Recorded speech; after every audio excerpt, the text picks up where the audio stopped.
ಶಿಕ್ಷಕರ ಅರ್ಹತಾ ಪರೀಕ್ಷೆ ಪತ್ರಿಕೆ 2 ಸಮಾಜ ವಿಜ್ಞಾನಕ್ಕೆ ಸಂಬಂಧಪಟ್ಟಂತೆ 7ನೇ ತರಗತಿಯ DSRT ಪಠ್ಯಪುಸ್ತಕದಲ್ಲಿ ಕೇಳಬಹುದಾದಂತಹ ಭಾಗ 3 ಇದು 7ನೇ ತರಗತಿಯೇ ಭಾಗ 3 ಮೂರನೇ ವಿಡಿಯೋ ಮಾಡ್ತಿರುವಂಥದ್ದು. ಈ ಪ್ರಶ್ನೆಗಳನ್ನು ನೋಡ್ತಾ ಹೋಗೋಣ. ಕರ್ನಾಟಕದ ಏಕೀಕರಣ ಮತ್ತು ಗಡಿ ವಿವಾದಗಳು.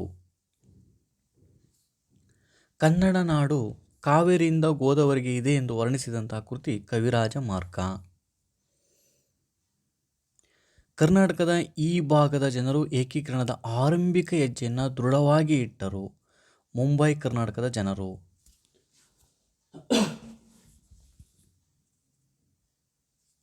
ಸ್ವಾತಂತ್ರ್ಯ ಪೂರ್ವದಲ್ಲಿ ಹರಿದು ಹಂಚಿ ಹೋಗಿದ್ದ ಕನ್ನಡಿಗರನ್ನು ಒಗ್ಗೂಡಿಸಲು ನಡೆದ ಕರ್ನಾಟಕದ ಏಕೀಕರಣ ಚಳವಳಿಯ ಹಂತ ಒಟ್ಟು 3 ಹಂತಗಳು. ನೀ ಮೆಟ್ಟುವನೆಲ್ಲ ಅದೇ ಕರ್ನಾಟಕ ಕುವೆಂಪು ಹೇಳಿದರೆ, ಉದಯವಾಗಲಿ ನಮ್ಮ ಚೆಲುವ ಕನ್ನಡ ಅಂತ ಹೇಳಿದವರು ಹುಲಿಗೋಳು ನಾರಾಯಣ ರಾವ್ ಅವರು. ಈ ಚಿತ್ರದಲ್ಲಿರುವಂತಹ ಮೊದಲ ರಾಷ್ಟ್ರಕವಿ ಗೋವಿಂದ ಪೈ.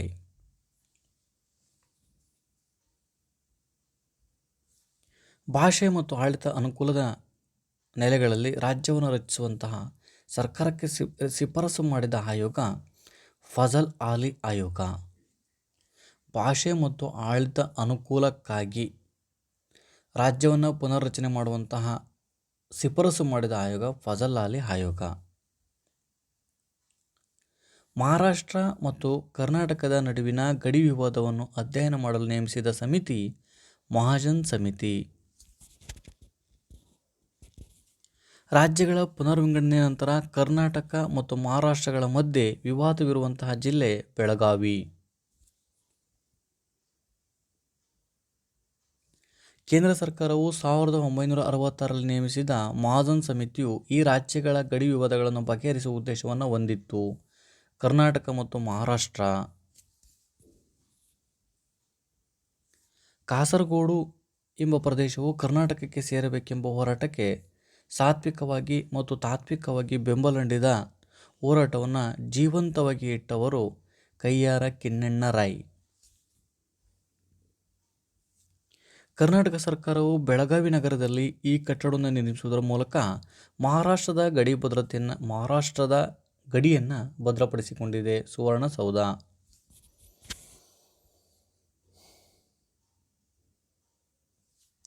ಬ್ರಿಟಿಷರ ಕಾಲದಲ್ಲಿ ಹರಿದು ಹಂಚಿ ಹೋಗಿದ್ದ ಕರ್ನಾಟಕದ ಪ್ರದೇಶಗಳನ್ನು ಒಟ್ಟುಗೂಡಿಸುವುದು.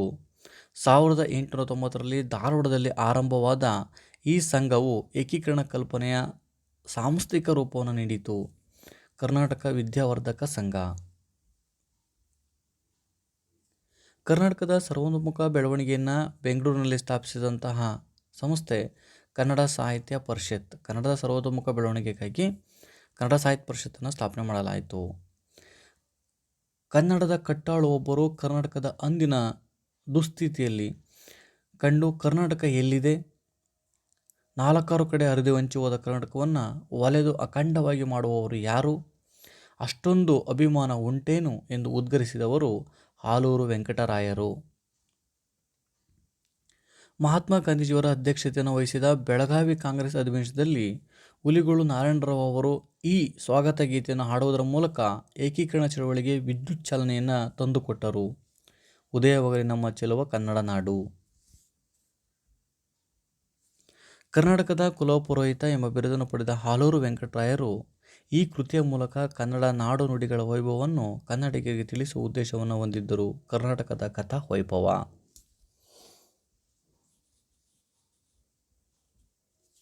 ಲೋಕಸಭೆಗೆ ಪ್ರಥಮ ಸಾರ್ವತ್ರಿಕ ಚುನಾವಣೆ ನಡೆದ ನಂತರ ಕರ್ನಾಟಕ ಏಕೀಕರಣಕ್ಕಾಗಿ ಉಗ್ರ ಚಳವಳಿಯ ಮನೋಭಾವವನ್ನು ಹೊಂದಿದ ನಿರ್ಮಾಣದ ಪಕ್ಷ ಅಖಂಡ ಕರ್ನಾಟಕ ರಾಜ್ಯ ನಿರ್ಮಾಣ ಪರಿಷತ್. ಈ ಆಯೋಗದ ವರದಿಯ ಆಧಾರದ ಮೇಲೆ 1956 ನವೆಂಬರ್ 1ರಂದು ವಿಶಾಲ ಮೈಸೂರು ರಾಜ್ಯ ಅಸ್ತಿತ್ವಕ್ಕೆ ಬಂದಿತ್ತು. ರಾಜ್ಯ ಪುನರ್ವಿಂಗಡಣಾ ಆಯೋಗ. 1956ರಲ್ಲಿ ನವೆಂಬರ್ 1ರಲ್ಲಿ ವಿಶಾಲ ಮೈಸೂರು ರಾಜ್ಯ ಉದಯಿಸಿದ ನಂತರ ಅದರ ಪ್ರಥಮ ಮುಖ್ಯಮಂತ್ರಿಗಳಾಗಿ ಜವಾಬ್ದಾರಿಯನ್ನು ವಹಿಸಿಕೊಂಡವರು ಎಸ್ ನಿಜಲಿಂಗಪ್ಪನವರು. 1973 ನವೆಂಬರ್ 1ರಂದು ಡಿ ದೇವರಾಜ ಅರಸು ಮೈಸೂರು ರಾಜ್ಯವನ್ನು ಈ ಹೆಸರಿನಿಂದ ಮರುನಾಮಕರಣ ಮಾಡಿದರು. ಕರ್ನಾಟಕ. 1956ರಿಂದ ಇಂದಿಗೂ ಕರ್ನಾಟಕವು ನಿರಂತರವಾಗಿ ಗಡಿ ವಿವಾದಗಳನ್ನು ಹೊಂದಿರುವಂತಹ ರಾಜ್ಯಗಳು ಕೇರಳ, ತಮಿಳುನಾಡು, ಆಂಧ್ರ, ಮಹಾರಾಷ್ಟ್ರ.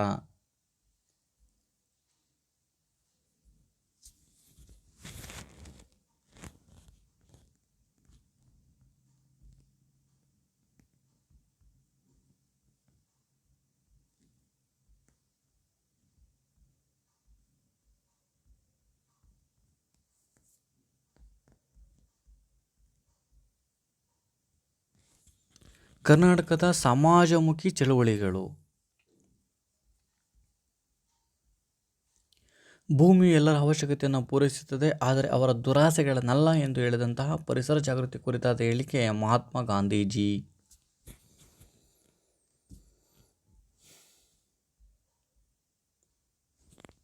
ಪರಿಸರ ಸಂರಕ್ಷಣೆಯ ಪಾಠ ಹೇಳಿಕೊಟ್ಟ ನಿಸ್ವಾರ್ಥ ವೃಕ್ಷಮಾತೆ ಸಾಲುಮರದ ತಿಮ್ಮಕ್ಕ. ಸಾಲುಮರದ ತಿಮ್ಮಕ್ಕನಿಗೆ ದೊರೆತ ದೇಶದ ಅತ್ಯುನ್ನತ ನಾಗರಿಕ ಸನ್ಮಾನ್ ಪ್ರಶಸ್ತಿ ಪದ್ಮಶ್ರೀ ಪ್ರಶಸ್ತಿ. ಚಿಪ್ಕೋ ಮತ್ತು ಹಪ್ಪಿಕೋ ಚಳುವಳಿಯ ಎಂದಾಕ್ಷಣ ನಮಗೆ ನೆನಪಾಗುವಂತಹ ಪರಿಸರದ ಚಳುವಳಿಯ ಹೋರಾಟಗಾರ ಸುಂದರಲಾಲ್ ಬಹುಗುಣ್. ತುಂಗಾ ಮೂಲವನ್ನು ಉಳಿಸಿ ಆಂದೋಲನ ಆರಂಭಿಸಿದ ಹಿನ್ನೆಲೆ ಸಹ್ಯಾದ್ರಿ ಶ್ರೇಣಿಯ ಪ್ರಮುಖ ನದಿಗಳಾದ ತುಂಗಾ ಕಲುಷಿತವಾಗದಿರುವುದಕ್ಕೆ ನಡೆದಂತಹ ಹೋರಾಟ. ಕರ್ನಾಟಕದಲ್ಲಿ BA ಆನರ್ಸ್ ಪದವಿಯನ್ನು ಗಳಿಸಿದ ಮೊದಲ ಮಹಿಳೆ ಶ್ರೀರಂಗಮ್ಮ ಮತ್ತು ರುಕ್ಮಿಣಿ. ಮಹಿಳಾ ಸಬಲೀಕರಣ ಹೋರಾಟದ ದ್ಯೋತಕವಾಗಿ ಬೆಂಗಳೂರಿನ ಪ್ರಥಮ ಮಹಿಳಾ ಮೇಯರ್ ಆಗಿದ್ದವರು ಇಂದಿರಮ್ಮ. ಮಹಿಳಾ ಚಳವಳಿಯ ಹೋರಾಟದ ಹಾದಿ ಈ ಅಂಶವನ್ನು ಒಳಗೊಂಡಿತ್ತು, ಅಂದರೆ ಮೇಲಿನ ಎಲ್ಲವುಗಳನ್ನು ಒಳಗೊಂಡಿತ್ತು.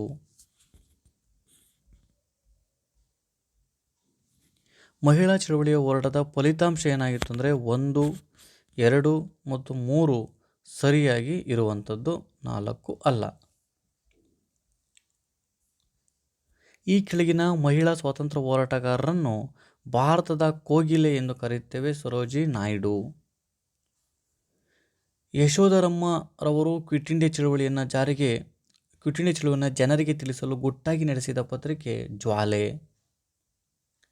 ಗಾಂಧೀಜಿಯವರ ಜೊತೆ ಕಾನೂನು ಭಂಗ ಚಳವಳಿಯಲ್ಲಿ ಭಾಗವಹಿಸಿದ ಪ್ರಮುಖ ಮಹಿಳೆ ಉಮಾಬಾಯಿ ಕುಂದಾಪುರ್.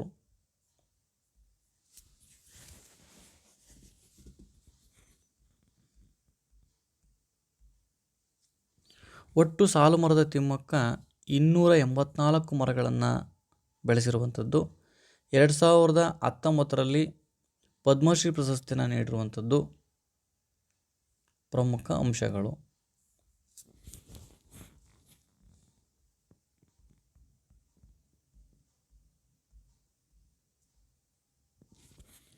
ರೈತರು ತಮ್ಮ ಹಿತರಕ್ಷಣೆಗಾಗಿ ನಡೆಸಿದ ಹೋರಾಟಗಳನ್ನು ಇಲ್ಲಿ ನೋಡ್ಬೋದು. ಭಾರತದ ಬೆನ್ನೆಲುಬು ರೈತರು. ಸ್ವತಂತ್ರೋತ್ತರ ಕರ್ನಾಟಕದಲ್ಲಿ ರೈತರ ಹೋರಾಟಗಳು ಪ್ರಮುಖವಾಗಿ ಇವರಿಗೆ ಭೂಮಾಲೀಕರ ವಿರುದ್ಧ ನಡೆದಂಥವು. ಸ್ವಾತಂತ್ರ್ಯೋತ್ತರ ಕರ್ನಾಟಕದಲ್ಲಿ 1951ರಲ್ಲಿ ನಡೆದ ಮೊಟ್ಟ ಮೊದಲ ರೈತರ ಹೋರಾಟದ ಪ್ರಮುಖ ಜಿಲ್ಲೆ ಶಿವಮೊಗ್ಗ. ಕರ್ನಾಟಕದ ಪ್ರಥಮ ರೈತ ಹೋರಾಟವು ಶಿವಮೊಗ್ಗ ಜಿಲ್ಲೆಯಲ್ಲಿ ಕಾಗೋಡಿನಲ್ಲಿ ಇದರ ವಿರುದ್ಧ ನಡೆಯಿತು. ಯಾರ ವಿರುದ್ಧ ಅಂದರೆ ರೈತರು ಗೇಣಿ ಅಳತೆ ಮಾಡುವವರ ಕೊಳಗದ ವಿರುದ್ಧ ನಡೆಯುವಂಥದ್ದು.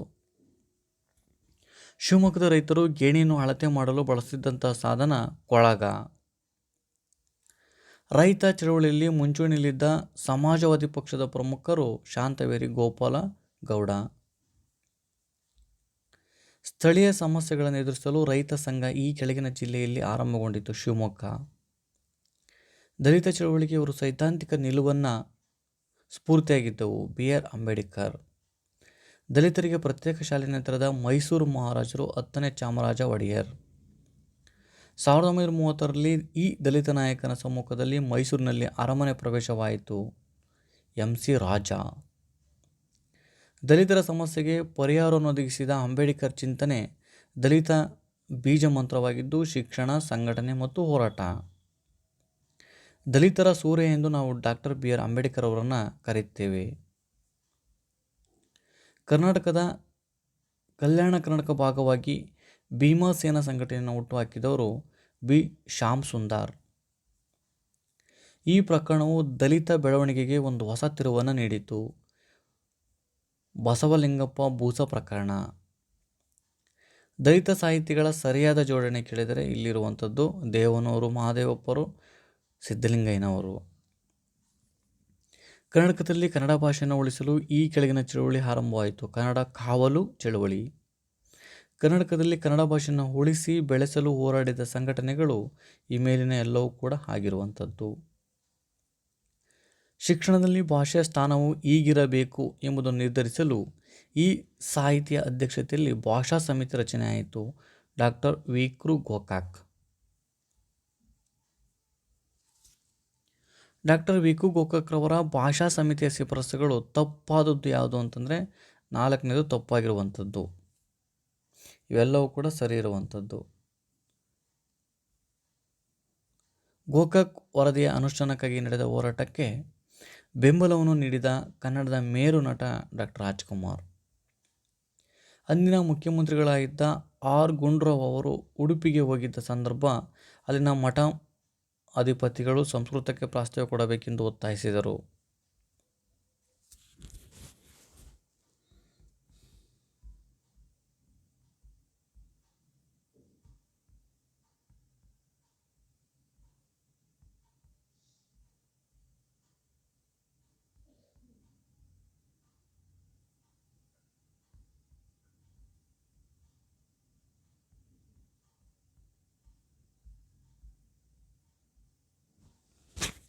ಕರ್ನಾಟಕ ಆರ್ಥಿಕ ಮತ್ತು ಸಾಮಾಜಿಕ ಪರಿವರ್ತನೆ.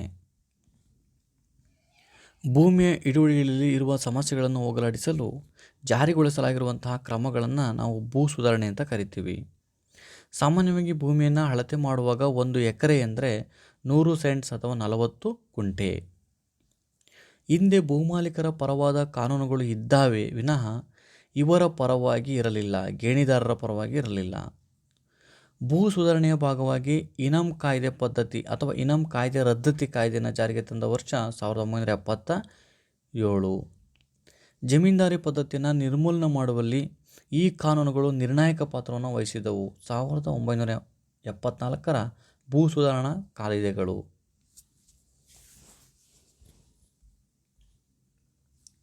ಭೂ ಹಿಡುವಳಿ ಬಗ್ಗೆ ಕ್ರಾಂತಿಕಾರಕರ ಕಾನೂನನ್ನು ಕರ್ನಾಟಕದಲ್ಲಿ ಜಾರಿಗೊಳಿಸಿದ ಮುಖ್ಯಮಂತ್ರಿ ಡಿ. ದೇವರಾಜ ಅರಸು. ಉಳುವನೆ ಭೂಮಿಯ ಒಡೆಯ ಈ ಕಾನೂನನ್ನು ಕರ್ನಾಟಕದಲ್ಲಿ ಜಾರಿಗೊಳಿಸುವ ಮೂಲಕ ಲಕ್ಷಾಂತರ ಭೂಹೀನರನ್ನು ನವ ಭೂಮಾಲೀಕರನ್ನಾಗಿ ಮಾಡಿದ ಧೀಮಂತ ಮುಖ್ಯಮಂತ್ರಿ ಡಿ. ದೇವರಾಜ ಅರಸು. 1978ರ ಭೂ ಸುಧಾರಣೆ ಕಾಯ್ದೆಯಂತೆ ಭೂಮಿಯ ಮೇಲಿನ ಹಕ್ಕನ್ನು ಪಡೆಯಲು ಬಯಸುವವರು ಈ ಕೆಳಗಿನ ಮಂಡಳಿಗೆ ಅರ್ಜಿ ಹಾಕಬೇಕಿತ್ತು. ನ್ಯಾಯಮಂಡಳಿ, ಟ್ರಿಬ್ಯುನಲ್. ಜಮೀನ್ದಾರಿ ಪದ್ಧತಿಯ ನಿರ್ಮೂಲನೆಗಾಗಿ 1955ರಲ್ಲಿ ಇವರ ನೇತೃತ್ವದಲ್ಲಿ ಒಂದು ಸಮಿತಿ ರಚನೆ ಆಯಿತು. ಬಿ. ಡಿ. ಜತ್ತಿ. ಬೇಸಾಯಗಾರನು ಬೇಸಾಯದ ವೆಚ್ಚ ಕಳೆದು ತನ್ನ ಕುಟುಂಬದೊಂದಿಗೆ ನೆಮ್ಮದಿಯಾಗಿರಲು ಅಗತ್ಯ ಆದಾಯ ಗಳಿಸಬಲ್ಲ ಜೀವನಾಧಾರ ಹಿಡುವಳಿಯನ್ನು ನಾವು ಆರ್ಥಿಕ ಹಿಡುವಳಿ ಅಂತೇಳಿ ಕರಿತೀವಿ. ಸಾಮೂಹಿಕವಾಗಿ ಕೃಷಿ ಮಾಡಿ ಬಂದ ಆದಾಯದಲ್ಲಿ ಖರ್ಚನ್ನು ತೆಗೆದು ಉಳಿದ ಆದಾಯವನ್ನು ಹಂಚಿಕೊಳ್ಳುವ ಬೇಸಾಯ ಪದ್ಧತಿಯನ್ನು ಸಹಕಾರ ಬೇಸಾಯ ಪದ್ಧತಿ ಅಂತ ಕರಿತೀವಿ. ಭಾರತದ ಉಪರಾಷ್ಟ್ರಪತಿ ಹುದ್ದೆ ಅಲಂಕರಿಸಿದ ಏಕೈಕ ಕನ್ನಡಿಗ ಬಿ. ಡಿ. ಜತ್ತಿ.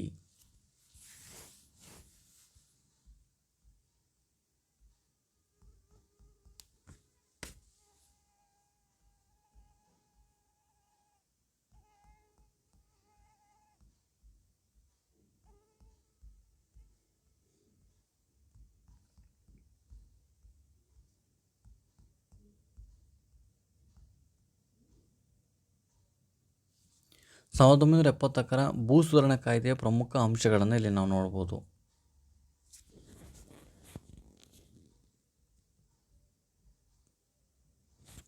ಹಿಂದುಳಿದ ವರ್ಗಗಳ ಆಯೋಗಗಳ ಬಗ್ಗೆ ಇರುವಂತಹ ಕ್ವಶನ್ ಆ್ಯಂಡ್ ಆನ್ಸರ್. ಮೈಸೂರು ಸಂಸ್ಥಾನದಲ್ಲಿ ಬ್ರಾಹ್ಮಣೇತರ ಚಳವಳಿ ಹುಟ್ಟು ಹಾಕಿದ ಪ್ರಮುಖ ನಾಯಕ ಸಾವುಕಾರ್ ಚೆನ್ನಯ್ಯ ಮತ್ತು ಎಂ. ಬಸಯ್ಯ. ಭಾರತದಲ್ಲಿಯೇ ಮೊಟ್ಟ ಮೊದಲ ಹಿಂದುಳಿದ ಆಯೋಗವನ್ನು ನೇಮಕ ಮಾಡಿದವರು ನಾಲ್ವಡಿ ಕೃಷ್ಣರಾಜ ಒಡೆಯರ್. ಭಾರತದ ಮೊಟ್ಟ ಮೊದಲ ಹಿಂದುಳಿದ ವರ್ಗಗಳ ಆಯೋಗವು ಇವರ ಅಧ್ಯಕ್ಷತೆ ಸಿ. ಮಿಲ್ಲರ್ ಅವರು ಅಧ್ಯಕ್ಷತೆಯನ್ನು ವಹಿಸಿದ್ದರು. ಭಾರತ ದೇಶದಲ್ಲಿಯೇ ಪ್ರಥಮವಾಗಿ ಮೀಸಲಾತಿ ಆಜ್ಞೆ ಜಾರಿಗೆ ತಂದ ಸಂಸ್ಥಾನ ಮೈಸೂರು ಸಂಸ್ಥಾನ. 1975ರಲ್ಲಿ ಕರ್ನಾಟಕದಲ್ಲಿ ಹಿಂದುಳಿದ ವರ್ಗಗಳನ್ನು ಆರ್ಥಿಕವಾಗಿ ಮತ್ತು ರಾಜಕೀಯವಾಗಿ ಸಬಲರನ್ನಾಗಿ ಮಾಡುವ ಉದ್ದೇಶದಿಂದ ರಚಿಸಲಾದ ಪ್ರಥಮ ಹಿಂದುಳಿದ ಆಯೋಗ ಹಾಮನೂರು ಆಯೋಗ.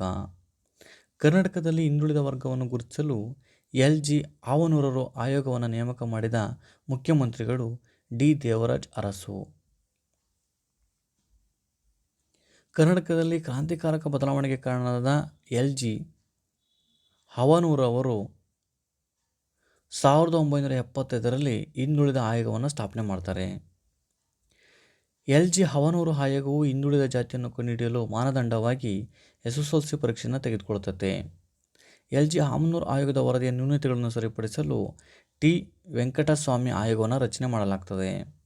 ಪಂಚಾಯತ್ ರಾಜ್ಯ ವ್ಯವಸ್ಥೆಯನ್ನು ನಾವು ಆಡಳಿತ ವಿಕೇಂದ್ರೀಕರಣ ವ್ಯವಸ್ಥೆ ಅಂತೇಳಿ ಕರಿತೀವಿ. ಸ್ಥಳೀಯ ಆಡಳಿತದಲ್ಲಿ ಭಾಗವಹಿಸುವ ಮತ್ತು ತೀರ್ಮಾನಗಳನ್ನು ತೆಗೆದುಕೊಳ್ಳುವ ಅಧಿಕಾರವನ್ನು ಕೊಡುವ ಕೇಂದ್ರ ಆಶಯದೊಂದಿಗೆ ಆರಂಭಿಸಲಾದ ವ್ಯವಸ್ಥೆ ಪಂಚಾಯತ್ ರಾಜ್ಯ ವ್ಯವಸ್ಥೆ.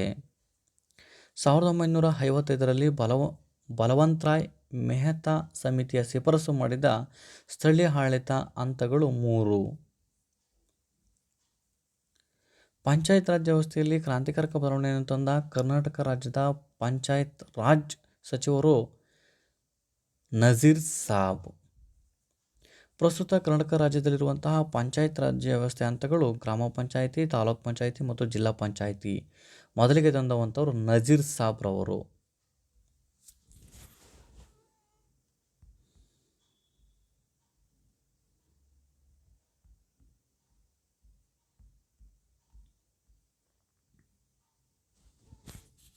ವಿವಿಧ ಕ್ಷೇತ್ರಗಳ ಮುನ್ನಡೆ. ಪ್ರಾಚೀನ ಕಾಲದಲ್ಲಿ ನಮ್ಮ ಹಿರಿಯರು ಒಂದು ಸ್ಥಳದಿಂದ ಮತ್ತೊಂದು ಸ್ಥಳಕ್ಕೆ ವಿಷಯ ಅಥವಾ ಸುದ್ದಿಯನ್ನು ತಲುಪಿಸಲು ಬಳಸುತ್ತಿದ್ದಂತಹ ಪಕ್ಷಿ ಪಾರಿವಾಳ. ಒಬ್ಬರಿಂದ ಮತ್ತೊಬ್ಬರಿಗೆ ಒಂದು ಸ್ಥಳದಿಂದ ಮತ್ತೊಂದು ಸ್ಥಳಕ್ಕೆ ಸುದ್ದಿ ಅಥವಾ ವಿಷಯವನ್ನು ತಲುಪಿಸುವ ವಿಧಾನವನ್ನು ನಾವು ಸಂಪರ್ಕ ವ್ಯವಸ್ಥೆ ಅಂತ ಕರಿತೀವಿ. ಸಮೂಹ ಮಾಧ್ಯಮಗಳನ್ನು ವಿಂಗಡಿಸಲಾದ ಗುಂಪು ಮೇಲಿನ ಎಲ್ಲವೂ ಕೂಡ ಇರುವಂಥದ್ದು. ನಗರ, ಹಳ್ಳಿ ಭೇದವಿಲ್ಲದೆ ಎಲ್ಲರನ್ನೂ ತಲುಪುತ್ತಿರುವ ಶಕ್ತಿಶಾಲಿ ಮಾಧ್ಯಮ ಮುದ್ರಣ ಮಾಧ್ಯಮ. ಕರ್ನಾಟಕ ಇತಿಹಾಸದ ಚಾರಿತ್ರಿಕ ದಾಖಲೆಯಾದ ಕನ್ನಡದಲ್ಲಿ ಪ್ರಕಟಗೊಂಡ ಮೊಟ್ಟ ಮೊದಲ ಪತ್ರಿಕೆ ಮಂಗಳೂರು ಸಮಾಚಾರ. 15 ದಿನದ ಪತ್ರಿಕೆಯನ್ನು ಪಾಕ್ಷಿಕ ಪತ್ರಿಕೆ ಅಂತ ಕರಿತೀವಿ. ಪ್ರತಿದಿನದ ದಿನಪತ್ರಿಕೆ, ವಾರ ಅಂದರೆ 7 ದಿನದ ಪತ್ರಿಕೆಯನ್ನು ವಾರಪತ್ರಿಕೆ ಅಂತ ಕರಿತೀವಿ. 6 ತಿಂಗಳಲ್ಲಿ ಪ್ರಕಟವಾಗುವಂಥ ಪತ್ರಿಕೆಯನ್ನು ಅರ್ಧವಾರ್ಷಿಕ ಪತ್ರಿಕೆ ಅಂತ ಕರಿತೀವಿ. ಮಾಹಿತಿಯ ಜೊತೆಗೆ ಬೃಹತ್ ಮನೋರಂಜನೆ ಒದಗಿಸಿರುವಂತಹ ಮಾಧ್ಯಮ ವಿದ್ಯುನ್ಮಾನ ಮಾಧ್ಯಮ ಟಿವಿ. ಅಕ್ಷರಸ್ಥರು ಮತ್ತು ಅನಕ್ಷರಸ್ಥರನ್ನು ತಲುಪಿರುವಂತಹ ಪ್ರಭಾವ ಮಾಧ್ಯಮ ಮೊಬೈಲ್. ಮನೋರಂಜನೆ ಕ್ಷೇತ್ರದಲ್ಲಿ ಬಹುದೊಡ್ಡ ಮಾಧ್ಯಮ ಸಿನಿಮಾ.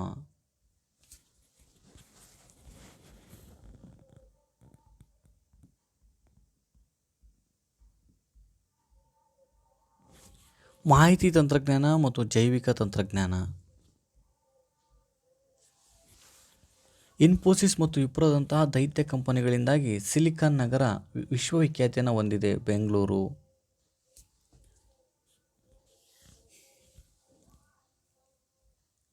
ಭಾರತ ಮತ್ತು ಕರ್ನಾಟಕ ಸರ್ಕಾರಗಳು ಜಂಟಿಯಾಗಿ ಸೈಬರ್ ಪಾರ್ಕಿಂಗ್ ಯೋಜನೆಯನ್ನು ಪ್ರಾರಂಭಿಸಿದ್ದಾವೆ 2000ರಲ್ಲಿ.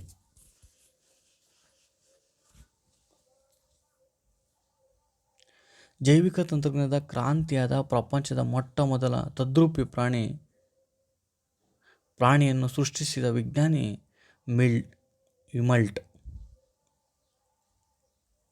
ಮಾಹಿತಿ ತಂತ್ರಜ್ಞಾನದ ನೆರವಿನಿಂದ ಮಾಹಿತಿಯನ್ನು ಸೃಷ್ಟಿಸಿ ಪ್ರಸರಣ ಮಾಡುವಂಥದ್ದು. ಜೈವಿಕ ತಂತ್ರಜ್ಞಾನ ಅಂದರೆ ಜೀವವಿಜ್ಞಾನ ಮತ್ತು ಇತರ ಮೂಲ ವಿಜ್ಞಾನಗಳ ಅನ್ವಯಿಕ ರೂಪ.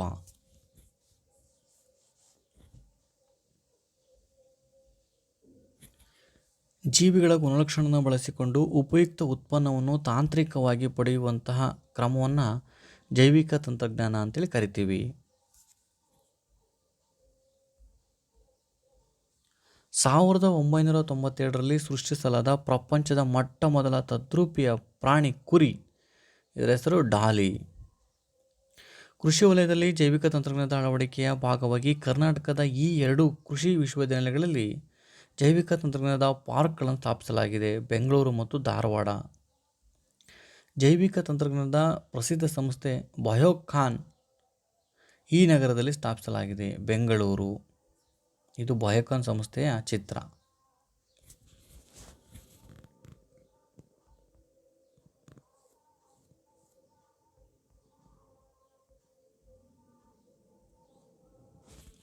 ಕೃಷಿ, ಕೈಗಾರಿಕೆ ಮತ್ತು ಮೂಲಸೌಕರ್ಯಗಳು. ಭಾರತದ 7ನೇ ದೊಡ್ಡ ರಾಜ್ಯವಾಗಿರುವಂಥ ಕರ್ನಾಟಕ ರಾಜ್ಯದ ವಿಸ್ತೀರ್ಣ 1,90,000 ಚದರ ಕಿಲೋಮೀಟರ್. ಭಾರತದಲ್ಲಿ ಅತಿ ಹೆಚ್ಚು ಜನ ಅವಲಂಬಿಸಿರುವಂತಹ ಈ ವಲಯ ಕೃಷಿ ವಲಯ. ಇದು ರಾಷ್ಟ್ರದ ಆರ್ಥಿಕತೆ ಮತ್ತು ಮನುಷ್ಯನ ಜೀವವಾಳವಾಗಿದೆ. ಕರ್ನಾಟಕ ರಾಜ್ಯ ಹೊಂದಿರುವಂತಹ ಅರಣ್ಯ ಪ್ರದೇಶ ಶೇಕಡಾವಾರು 19 ಇರುವಂಥದ್ದು. ಕೃಷಿ ಅಭಿವೃದ್ಧಿಗಾಗಿ ಸರ್ಕಾರವು ಕೈಗೊಂಡಿರುವಂಥ ಕ್ರಮ ಈ ಮೇಲಿನ ಎಲ್ಲವೂ ಕೂಡ.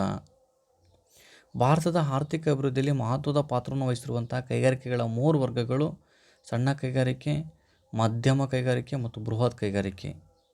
ಗೃಹ ಕೈಗಾರಿಕೆಗಳಲ್ಲಿ ದೇಶದ ಪ್ರಗತಿಯನ್ನು ಕೊಂಡೊಯ್ಯುತ್ತವೆ ಅಂತ ಹೇಳಿದಂಥವರು ಮಹಾತ್ಮ ಗಾಂಧೀಜಿಯವರು. ಕರ್ನಾಟಕ ರಾಜ್ಯವು ತನ್ನದೇ ಆದ ಕೈಗಾರಿಕೆ ನೀತಿಯನ್ನು ರೂಪಿಸಿಕೊಂಡ ವರ್ಷ 1996. ರೈತರಿಗೆ ತಿಳುವಳಿಕೆ ನೀಡುವ ಉದ್ದೇಶದಿಂದ ದೂರದರ್ಶನದಲ್ಲಿ ಬಿತ್ತುತ್ತಿರುವಂಥ ಕಾರ್ಯಕ್ರಮ ಕೃಷಿ ರಂಗ. 2011ರಲ್ಲಿ ಆರ್ಥಿಕ ಸಮೀಕ್ಷೆ ಪ್ರಕಾರ ಕರ್ನಾಟಕವು ಕೃಷಿ ಉತ್ಪಾದನೆಯಲ್ಲಿ 5ನೇ ಸ್ಥಾನವನ್ನು ಹೊಂದಿದೆ. ಗಾಳಿ, ಮಳೆ ಮತ್ತು ಪ್ರವಾಹ ಮೊದಲಾದ ನೈಸರ್ಗಿಕ ಕ್ರಿಯೆಗಳಿಂದ ಮಣ್ಣಿನ ಫಲವತ್ತಾದ ಮೇಲಿನ ಪದರು ಕಳಚಿ ಹೋಗುತ್ತಿರುವುದಕ್ಕೆ ಮಣ್ಣಿನ ಸವಕಳಿ ಅಂತೇಳಿ ನಾವು ಕರಿತೀವಿ.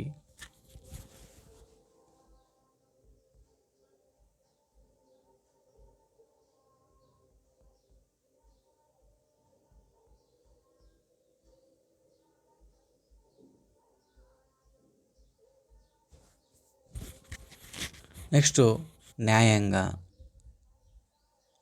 ಭಾರತ ನ್ಯಾಯಾಂಗ ವ್ಯವಸ್ಥೆಯಲ್ಲಿ ಅಂತಿಮ ತೀರ್ಪನ್ನು ಪುನರ್ ಪರಿಶೀಲನೆ ಮಾಡಬಹುದಾದಂಥದ್ದು ಸುಪ್ರೀಂ ಕೋರ್ಟು. ನಮ್ಮ ದೇಶದ ಸರ್ವೋಚ್ಚ ನ್ಯಾಯಾಲಯದ ನ್ಯಾಯಾಧೀಶರನ್ನು ನೇಮಕ ಮಾಡುವವರು ರಾಷ್ಟ್ರಪತಿಗಳು. ಶಾಲೆಗಳಲ್ಲಿ ವಿದ್ಯಾರ್ಥಿಯು ಸರ್ವೋಚ್ಚ ನ್ಯಾಯಾಲಯದ ಎಲ್ಲಿದೆ ಸರ್ ಎಂದು ಶಿಕ್ಷಕರನ್ನು ಕೇಳಿದನು. ಅದಕ್ಕೆ ಶಿಕ್ಷಕರು ನಮ್ಮ ದೇಶದ ರಾಜಧಾನಿಯಲ್ಲಿದೆ ಎಂದು ಸುಳಿವು ನೀಡಿದರು. ಹಾಗಾದರೆ ಸರ್ವೋಚ್ಚ ನ್ಯಾಯಾಲಯ ಇರುವಂಥದ್ದು ಹೊಸ ದಿಲ್ಲಿ.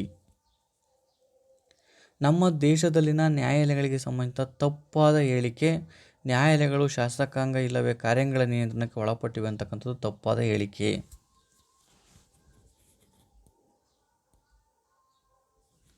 ಉಚ್ಚ ನ್ಯಾಯಾಲಯದ ನ್ಯಾಯಮೂರ್ತಿಯವರ ನಿವೃತ್ತ ವಯಸ್ಸು 62 ವರ್ಷ ಆದರೆ ಸುಪ್ರೀಂ ಕೋರ್ಟ್ನ ನ್ಯಾಯಾಧೀಶರ ನಿವೃತ್ತಿ ವಯಸ್ಸು 65 ವರ್ಷ.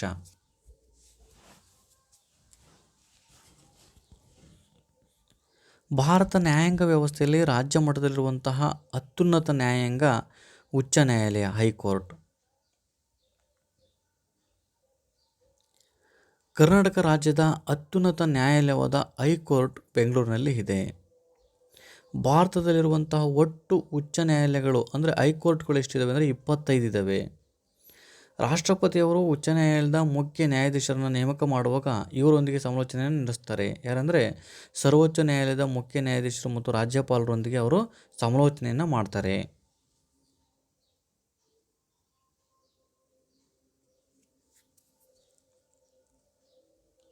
ಸರ್ವೋಚ್ಚ ನ್ಯಾಯಾಲಯದ ಅಧೀನದಲ್ಲಿರುವಂತಹ ನ್ಯಾಯಾಲಯಗಳು ಉಚ್ಚ ನ್ಯಾಯಾಲಯಗಳು. ಅಧೀನ ನ್ಯಾಯಾಲಯಗಳು ನೀಡಿದ ತೀರ್ಪಿನ ವಿರುದ್ಧ ಅಪೀಲು ಅಥವಾ ಮೇಲ್ಮನವಿ ಸಲ್ಲಿಸಬೇಕಾದರೆ ನಾವು ಉಚ್ಚ ನ್ಯಾಯಾಲಯಕ್ಕೆ ಹೋಗಬೇಕು.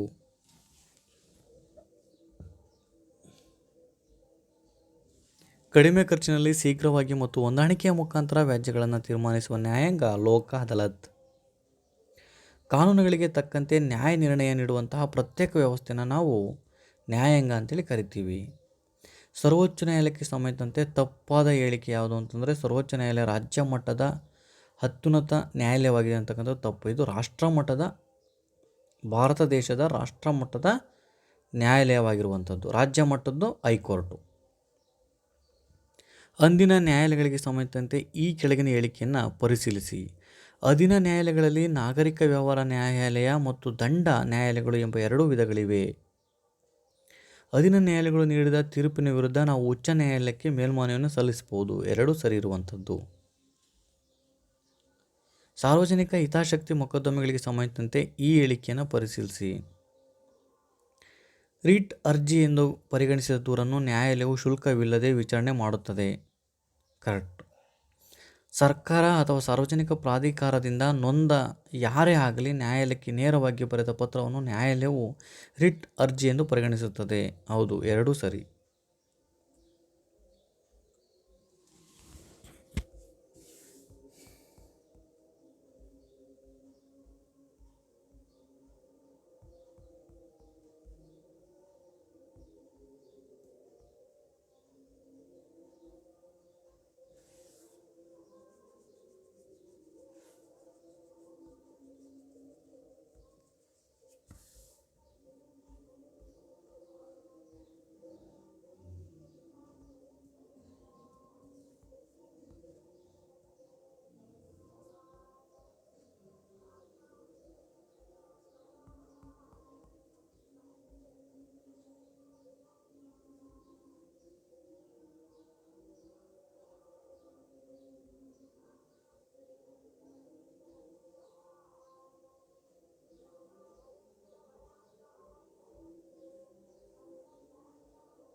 ರಕ್ಷಣಾ ಪಡೆಗಳು.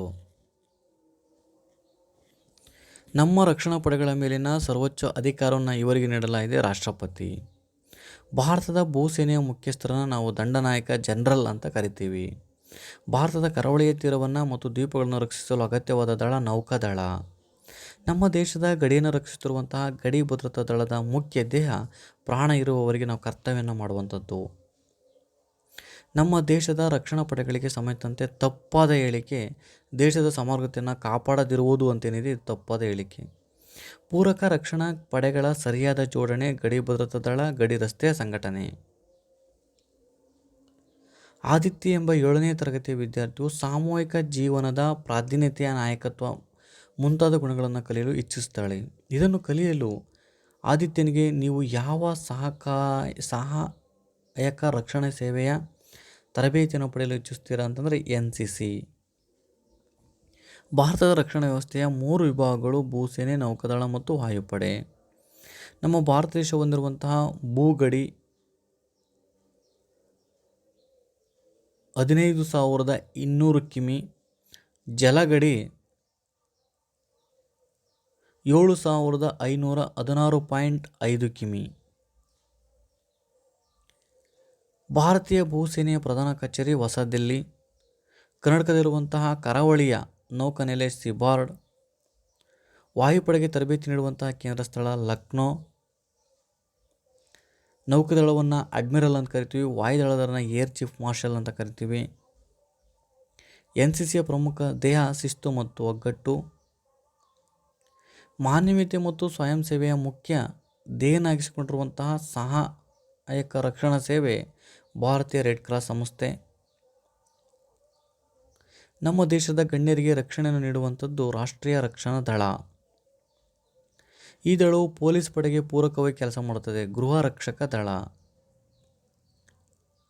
ಸಹಾಯಕ ರಕ್ಷಣಾ ಸೇವೆಗಳ ಗುಂಪು ಅಂದರೆ NCC, ಭಾರತೀಯ ರೆಡ್ ಕ್ರಾಸ್ ಸಂಸ್ಥೆ, ಕರಾವಳಿಯ ಪಹಾರೆಗಳು, ಗೃಹ ರಕ್ಷಕ ದಳ.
ಭಾರತದ ನೆರೆಯ ದೇಶಗಳು.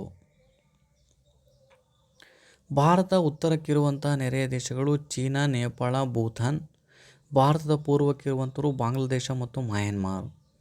1972ರಲ್ಲಿ ಸಿಮ್ಲಾ ಒಪ್ಪಂದವು ಭಾರತ ಮತ್ತು ಪಾಕಿಸ್ತಾನದ ನಡುವೆ ನಡೆಯಿತು. ಈ ಒಪ್ಪಂದದ ಭಾಗವಹಿಸಿದ ಭಾರತದ ಪ್ರಧಾನಿ ಶ್ರೀಮತಿ ಇಂದಿರಾ ಗಾಂಧಿ.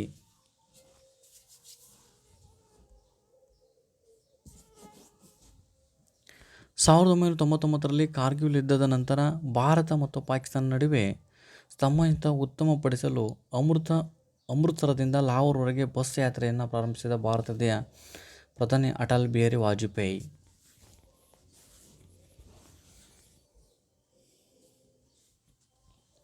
ಚೀನಾದ ಆಕ್ರಮಣದಿಂದಾಗಿ ನಿರಾಶ್ರಿತರಾಗಿ ಭಾರತಕ್ಕೆ ಬಂದ ಟಿಬೆಟಿನರಿಗೆ ಕರ್ನಾಟಕದಲ್ಲಿ ಆಶ್ರಯಿಸಿದ ಸ್ಥಳಗಳು ಮುಂಡಗೋಡ ಮತ್ತು ಬೈಲ್ಕೊಪ್ಪ. ಚೀನಿ ಪ್ರಧಾನಿ ಚೌವ್ಯಾನ್ ಲಾಯ್ ಅವರು ಭಾರತಕ್ಕೆ ಭೇಟಿ ನೀಡಿದ ಸಂದರ್ಭದಲ್ಲಿ ಭಾರತದ ಪ್ರಧಾನಿ ನೆಹರು ಪಂಚಶೀಲ ಸೂತ್ರಕ್ಕೆ ಸಹಿ ಹಾಕಿದ ವರ್ಷ 1954. ಭಾರತದ ದಕ್ಷಿಣಕ್ಕಿರುವಂತಹ ನೆರೆಯ ರಾಷ್ಟ್ರ ಶ್ರೀಲಂಕಾ. ದಕ್ಷಿಣ ಏಷ್ಯಾಗಳು ಪರಸ್ಪರ ಸಹಕಾರ ಮತ್ತು ಪ್ರೋತ್ಸಾಹ ನೀಡಲು ಸ್ಥಾಪಿಸಿಕೊಂಡ ಸಾರ್ಕ್ ಸಂಘಟನೆಯ 8ನೇ ಸದಸ್ಯ ರಾಷ್ಟ್ರ ಅಫ್ಘಾನಿಸ್ತಾನ. ದಕ್ಷಿಣ ಏಷ್ಯಾ ರಾಷ್ಟ್ರಗಳ ನಡುವೆ ಪರಸ್ಪರ ನಂಬಿಕೆ ಮತ್ತು ವಿಶ್ವಾಸ ವೃದ್ಧಿಸುವುದಕ್ಕಾಗಿ ದಕ್ಷಿಣ ಏಷ್ಯಾ ಪ್ರಾಧಿಕಾರ ಸಹಕಾರ ಸಂಘ ಸಾರ್ಕ್ ಅಸ್ತಿತ್ವಕ್ಕೆ ಬಂದ ವರ್ಷ 1985. ಪಾಕ್ ಪ್ರೇರಿತ ಭಯೋತ್ಪಾದಕರು ಡಿಸೆಂಬರ್ 13, 2001ರಂದು ಭಾರತದ ಸಂಸತ್ತಿನ ಮೇಲೆ ಮಾಡಿದಂತಹ ದಾಳಿಯ ಪರಿಣಾಮ ಭಾರತ ಮತ್ತು ಪಾಕಿಸ್ತಾನ ಸಂಬಂಧ ಮತ್ತಷ್ಟು ಹದಗೆಟ್ಟಿತು. 1965ರಲ್ಲಿ ಭಾರತ ಮತ್ತು ಪಾಕ್ ಯುದ್ಧದ ಪರಿಣಾಮಗಳನ್ನು ಗುರುತಿಸಿ ಅಂದರೆ ಎ ಮತ್ತು ಬಿ.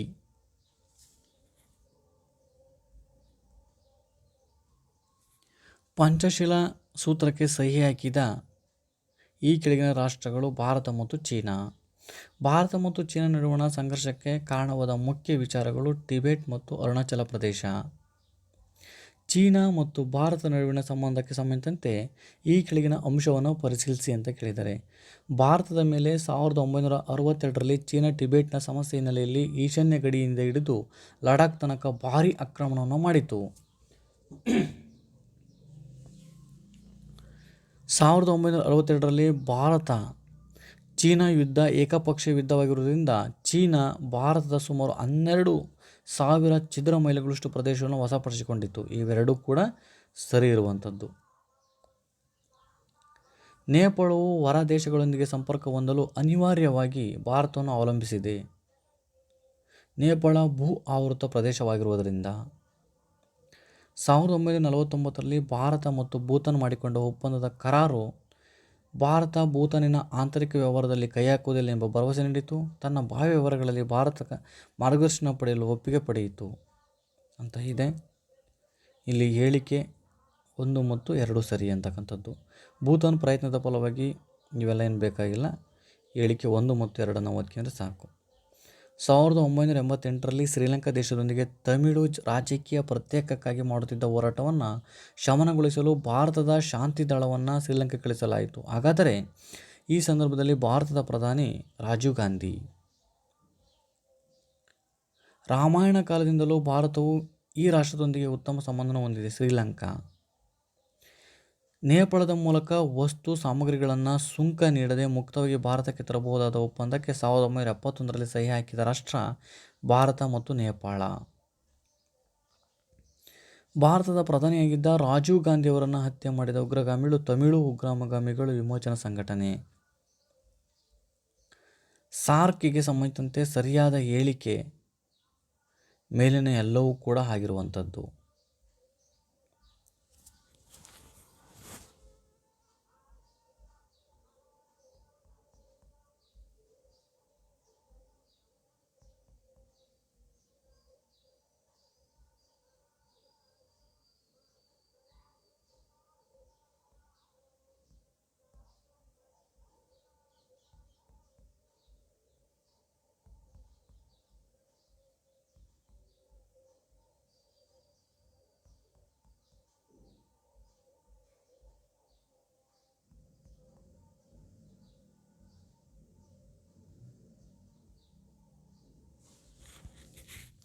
ನೆಕ್ಸ್ಟ್ ವಿಶ್ವಸಂಸ್ಥೆ.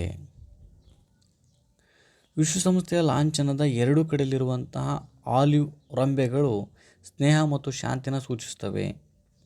ವಿಶ್ವದಲ್ಲಿ ಶಾಶ್ವತ ಶಾಂತಿ ಸ್ಥಾಪಿಸುವ ಉದ್ದೇಶದಿಂದ ಹೊಂದಿರುವಂಥ ವಿಶ್ವಸಂಸ್ಥೆ 1945 ಅಕ್ಟೋಬರ್ 24ರಂದು ಪ್ರಾರಂಭವಾಯಿತು. ವಿಶ್ವಸಂಸ್ಥೆಯ ಉದ್ದೇಶವನ್ನು ಕಾರ್ಯರೂಪಕ್ಕೆ ತರುವ ನಿಟ್ಟಿನಲ್ಲಿ ಸ್ಥಾಪಿತವಾದಂಥ ವಿಶ್ವಸಂಸ್ಥೆಯ ಸಂಸತ್ತಿನಂತೆ ಕಾರ್ಯನಿರ್ವಹಿಸುವಂತಹ ಅಂಗಸಂಸ್ಥೆ ಮಹಾಸಭೆ. ಪ್ರಸ್ತುತ ವಿಶ್ವಸಂಸ್ಥೆಯಲ್ಲಿರುವಂಥ ಸದಸ್ಯ ರಾಷ್ಟ್ರಗಳು 193. ಇತ್ತೀಚೆಗೆ ವಿಶ್ವಸಂಸ್ಥೆಯ ಸದಸ್ಯತ್ವವನ್ನು ಪಡೆದ ರಾಷ್ಟ್ರ ಸುಡಾನ್.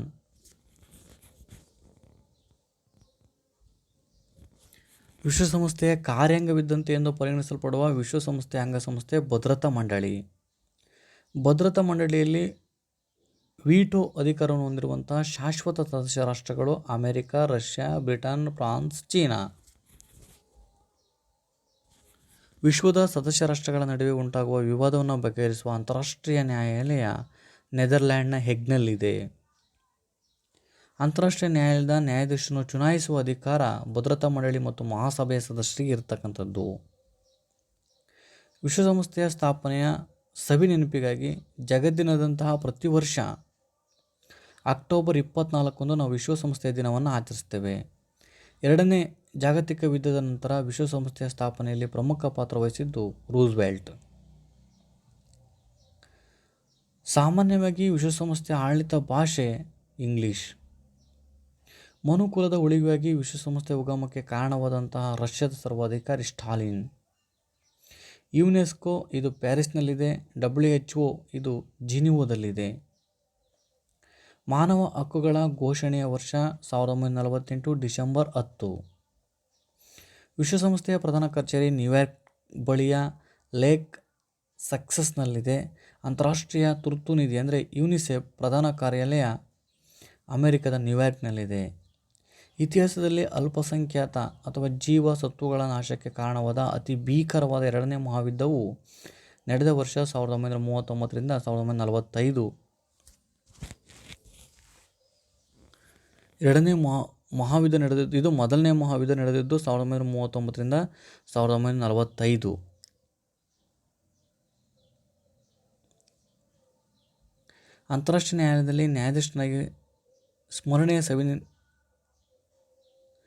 ಅಂತಾರಾಷ್ಟ್ರೀಯ ನ್ಯಾಯಾಲಯದಲ್ಲಿ ನ್ಯಾಯಾಧೀಶರಾಗಿ ಸ್ಮರಣೀಯ ಸೇವೆ ಸಲ್ಲಿಸಿದ ಭಾರತೀಯರು ಡಾಕ್ಟರ್ ನಾಗೇಂದ್ರ ಸಿಂಗ್, ಬೆನಗಲ್ ನರಸಿಂಗರಾವ್.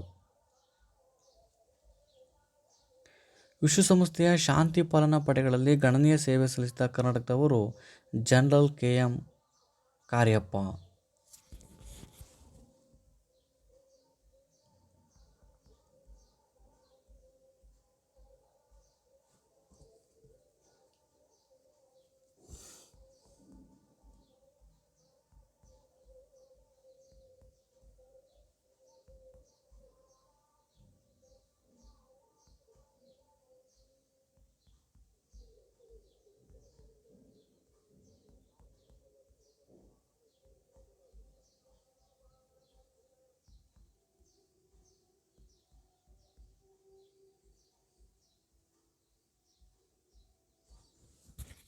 ಆಸ್ಟ್ರೇಲಿಯಾ ಭಾರತಕ್ಕಿಂತ 2 ಪಟ್ಟು ದೊಡ್ಡದು. ಪ್ರಪಂಚದಲ್ಲಿ 7ನೇ ಭೂಖಂಡ ಆಸ್ಟ್ರೇಲಿಯಾ. ಆಸ್ಟ್ರೇಲಿಯಾ ಖಂಡಕ್ಕಿರುವಂತಹ ಅನ್ವರ್ಥನಾಮ ಮೇಲಿನ ಎಲ್ಲವೂ ಕೂಡ. ಆಸ್ಟ್ರೇಲಿಯಾ ಖಂಡದ ಅತಿ ದೊಡ್ಡ ಸರೋವರ ಐರ್. ಈ ಸರೋವರದ ಮೈದಾನದ ಆಕಾರದಲ್ಲಿ ತಟ್ಟೆ ಆಕಾರದಲ್ಲಿ ಇರುವಂಥದ್ದು. ಭಾರತದ ದಕ್ಕನ್ ಪ್ರಭೂಮಿಯಷ್ಟೇ ಪುರಾತನವಾದ ಆಸ್ಟ್ರೇಲಿಯಾದ ಪ್ರದೇಶ ಪಶ್ಚಿಮ ಪ್ರಸ್ಥಭೂಮಿ. ಆಸ್ಟ್ರೇಲಿಯಾ ಖಂಡದಲ್ಲಿರುವಂತಹ ಬ್ಲಾಕ್ ವುಡ್ ಅನ್ನೋದು ನದಿ. ಆಸ್ಟ್ರೇಲಿಯಾದ ಐರ್ ಸರೋವರದ ಪಶ್ಚಿಮದಲ್ಲಿ ಪ್ರಪಂಚದ ಅತಿ ದೊಡ್ಡ ಏಕಶಿಲೆ ಆರ್ನಾಸ್ ಇಲ್ಲಿರುವಂಥದ್ದು. ಆಸ್ಟ್ರೇಲಿಯಾದಲ್ಲಿ ಋತುಕಾಲಗಳು ಉತ್ತರಾರ್ಧಗೋಳದ ವಿರುದ್ಧ ಅವಧಿಯಲ್ಲಿ ಏರ್ಪಡಲು ಕಾರಣ ದಕ್ಷಿಣ ಗೋಳಾರ್ಧದಲ್ಲಿ ಇರುವುದರಿಂದ. ಈ ಕೆಳಖಂಡಗಳಲ್ಲಿ ಇದು ಆಸ್ಟ್ರೇಲಿಯಾದಲ್ಲಿ ಬೆಳೆಯುವ ಮರವಲ್ಲ. ಯಾವುದಂದ್ರೆ ಬಾಳೆ ಬೆಳೆಯೋಕ್ಕಾಗಲ್ಲ. ಕಬ್ಬು ಅಥವಾ ಕುಬ್ಜ ಹುಲ್ಲು ಎಂಬ ಆಸ್ಟ್ರೇಲಿಯಾದಲ್ಲಿ ಕಂಡುಬರುವಂತಹ ಮರುಭೂಮಿ ಸಸ್ಯವರ್ಗ. ಸಸ್ತನಿ ಪ್ಲಾಟಿಪಸ್ ಕುರಿತ ತಪ್ಪಾದ ಮಾಹಿತಿ ಅಂದರೆ ಇದು ನವಿಲಿನಂತಹ ಸುಂದರವಾದ ಪಕ್ಷಿ ಅಂತಕ್ಕಂಥ ತಪ್ಪಾದ ಹೇಳಿಕೆ. ಆಸ್ಟ್ರೇಲಿಯಾದಲ್ಲಿ ಕಂಡುಬರುವಂತಹ ಡಿಂಗೋ ಇದು ಕಾಡು ನಾಯಿ. ಆಸ್ಟ್ರೇಲಿಯಾದಲ್ಲಿ ಕೃಷಿ ಕ್ಷೇತ್ರಕ್ಕೆ ಕಡಿಮೆ ಇರಲು ಕಾರಣ ಇಲ್ಲಿರುವಂತಹ ಎಲ್ಲ ಅಭಾವಗಳು. ಆಸ್ಟ್ರೇಲಿಯಾದ ಪ್ರಮುಖ ವೃತ್ತಿ ಕುಂಬಾರಿಕೆ. ಆಸ್ಟ್ರೇಲಿಯಾದ ವಾಯುಗುಣ ಕುರಿತಾದಂತಹ ಹೇಳಿಕೆ. ಇಲ್ಲಿ ಚಂಡಮಾರುತಗಳನ್ನು ವಿಲ್ಲಿ ವಿಲಿಯಮ್ಸ್ ಎನ್ನುವರು. ಇಲ್ಲಿ ಮಳೆ ಮಾನ್ಸೂನ್ ಪ್ರಕಾರದಲ್ಲಿರುತ್ತದೆ. ಎರಡೂ ಸರಿ. ಆಸ್ಟ್ರೇಲಿಯಾ ಕೃಷಿ ಕುರಿತು. ಇಲ್ಲಿ ಕೃಷಿ ಭೂಮಿ ಕಡಿಮೆ ಇದೆ, ಕರೆಕ್ಟು. ಒಟ್ಟು ಜನಸಂಖ್ಯೆಯಲ್ಲಿ 44% ಜನರು ಮಾತ್ರ ಕೃಷಿಯನ್ನು ತೊಡಗಿದ್ದಾರೆ. ಎಸ್, ಇವೆರಡೂ ಕೂಡ ಕರೆಕ್ಟು. ಆಸ್ಟ್ರೇಲಿಯಾವನ್ನು ಅಪರೂಪದ ಪ್ರಾಣಿ ಪಕ್ಷಿಗಳ ನಾಡು ಅಂತ ಕರಿತೀವಿ. ಯಾಕೆಂದರೆ ಸುಮಾರು 60% ಇಲ್ಲಿನ ಪ್ರಾಣಿ ಪಕ್ಷಿಗಳು ಪ್ರಪಂಚದಲ್ಲೂ ಕೂಡ ಕಾಣೋದಿಲ್ಲ. ಆಸ್ಟ್ರೇಲಿಯಾದಲ್ಲಿ ಚಿನ್ನ ದೊರೆಯುವಂಥ ಕ್ಷೇತ್ರ new south Wales, Victoria, Queensland. ಆಸ್ಟ್ರೇಲಿಯಾದ ನ್ಯೂ ಸೌತ್ ವೇಲ್ಸ್ ತಾಮ್ರ, ಕಾರ್ಪೊರೇಟರಿನ ಕೊಲ್ಲಿಯಲ್ಲಿ ಮ್ಯಾಂಗನೀಸ್ ಸಿಗುತ್ತೆ. ನ್ಯೂ ಸೌತ್ ವೇಲ್ಸ್ ಅತಿ ಜನಭರಿತ ಪ್ರಾಂತ್ಯ. ಉತ್ತರ ಪ್ರಾಂತ್ಯವು ಅತ್ಯಂತ ವಿರಳ ಜನರಿಂದ ಕೂಡಿದೆ. ಎರಡೂ ಕೂಡ ಸರಿ. ಆಸ್ಟ್ರೇಲಿಯಾದಲ್ಲಿ ಗ್ರಾಮೀಣ ಜನಸಂಖ್ಯೆಗಿಂತ ನಗರ ಜನಸಂಖ್ಯೆ ಪ್ರಮಾಣ ಹೆಚ್ಚು.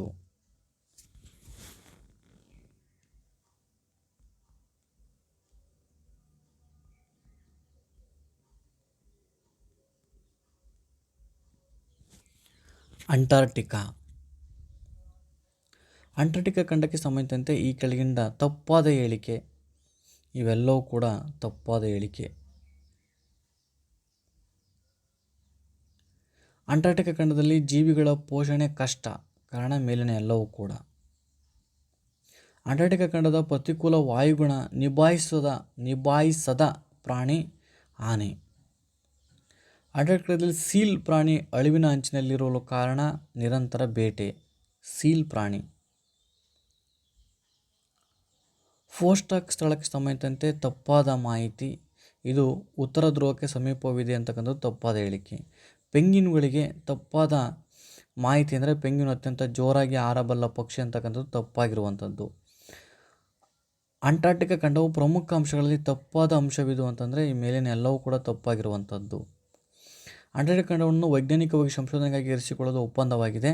12 ದೇಶಗಳು ಸಹಿ ಹಾಕಿವೆ. ಹಾಗಾದರೆ ಸಹಿ ಹಾಕದ ರಾಷ್ಟ್ರ ಭಾರತ. ಅಂಟಾರ್ಟಿಕಾಗೆ ಸಂಬಂಧಿಸಿದಂತೆ ಭಾರತ ಈ ಕೆಳಗಿನ ಅಂಶವನ್ನು ಪರಿಶೀಲಿಸಿದೆ. ಮೇಲಿನ ಎಲ್ಲವೂ ಕೂಡ. ಅಂಟಾರ್ಟಿಕಾ ಖಂಡಕ್ಕೆ ಸಂಬಂಧಿಸಿದಂತೆ ವಾಷಿಂಗ್ಟನ್ DC ಆದ ಒಪ್ಪಂದ. ಮೇಲಿನ ಎಲ್ಲವೂ ಕೂಡ. ಇವೆರಡೂ ಕೂಡ ಹೌದು. ಅಂದರೆ ಇದು ಜಲರಾಶಿಯಿಂದ ತುಂಬಿದೆ. ಇದು ಹಿಂದೂ ಮಹಾಸಾಗರ ಮತ್ತು ಪೆಸಿಫಿಕ್ ಮಹಾಸಾಗರಗಳನ್ನು ಒಂದುಗೂಡಿರುವಂಥ ಭಾಗ ಕೂಡ ಆಗಿರುವಂಥದ್ದು. ಶ್ವೇತಖಂಡ, ಹಿಮದ ಮರುಭೂಮಿ, ಶೀತಲ ಖಂಡ ಅಂದರೂ ಕೂಡ ಅಂಟಾರ್ಟಿಕಾ ಖಂಡ. ಪೂರ್ವ ಅಂಟಾರ್ಟಿಕಾವನ್ನು ಗ್ರೇಟ್ ಅಂಟಾರ್ಟಿಕಾ ಎನ್ನಲು ಕಾರಣ A, B ಎರಡೂ ಕೂಡ ಆಗಿರುವಂಥದ್ದು. ಜೀವಿಗಳ ಪೋಷಣೆ ಕಷ್ಟ, ಯಾಕೆಂದರೆ ಅದು ಹಿಮಾವೃತವಾಗಿದೆ. ಅಲ್ಲಿ ಪ್ರತಿಕೂಲದ ಶೀತ ಹವಾಮಾನವಿದೆ. ವರ್ಷದಲ್ಲಿ 6 ತಿಂಗಳು ಬಿಸಿಲಿರ್ತೈತೆ, 6 ತಿಂಗಳು ಬೆಳಕಿರ್ತೈತೆ ಅಂತಕ್ಕಂಥದ್ದು ಜೀವಿಗಳಿಗೆ ವಾಸ ಮಾಡಲಿಕ್ಕೆ ಕಷ್ಟ ಆಗಿರುವಂಥದ್ದು. ಪ್ರಪಂಚದ 90% ಸಿಹಿ ನೀರು ಇದೆ, ಅದು ಅಂಟಾರ್ಟಿಕಾ ಖಂಡದಲ್ಲಿ ಇರುವಂಥದ್ದು. ವೈಜ್ಞಾನಿಕ ಸಂಶೋಧನೆಗಾಗಿ ಮೀಸಲಿಟ್ಟಿರುವಂಥ ಖಂಡ ಅಂಟಾರ್ಟಿಕಾ ಖಂಡ. ಇಲ್ಲಿನ ಪ್ರಮುಖ ಸಸ್ಯಗಳು ಯಾವ್ಯಾವಪ್ಪ ಅಂದರೆ ಪಾಚಿ, ಶಿಲಾವಲ್ಕ, ಹವಾಸೆ.